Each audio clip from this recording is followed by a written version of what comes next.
Ethiopians living in South Africa marched to protest the United States and European Union interference in their home country as the conflict between the government and the Tirgray People's Liberation Front continues.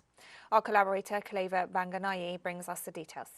Protesters who travelled from Johannesburg to Pretoria in buses and taxis arrived in Pretoria in high spirits and crisscrossed the streets of Pretoria, where they handed over a memorandum to the United States Embassy before travelling another 5 kilometers to the EU Embassy to hand over another memorandum of demands. The march was part of efforts to show disdain at the Western interference in the affairs of Ethiopia, especially their backing of the Tirgray People's Liberation Front. Those acts of insurgency have escalated the human rights crisis in the country, including mass murders of women and children.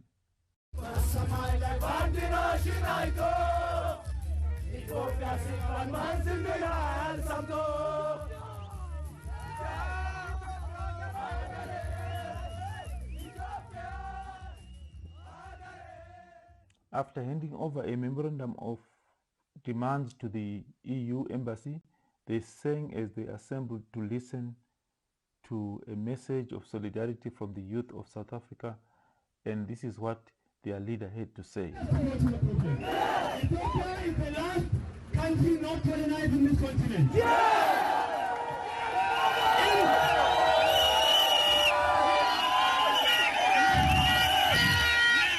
What these people are doing, I know our leaders are scared of talking because they are binded. We are not binded. And I'm going to say it as it is.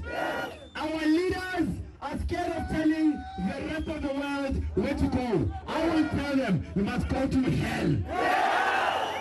The procession also served as disapproval against the ongoing and deliberate false reporting by some mainstream foreign media, including the CNN, BBC, Al Jazeera and others, that have been exposed for supporting what is clearly an ongoing attempt to invade Ethiopia by imposing a regime which previously ruled the country with an iron fist and with scant regards for human rights for a whole century.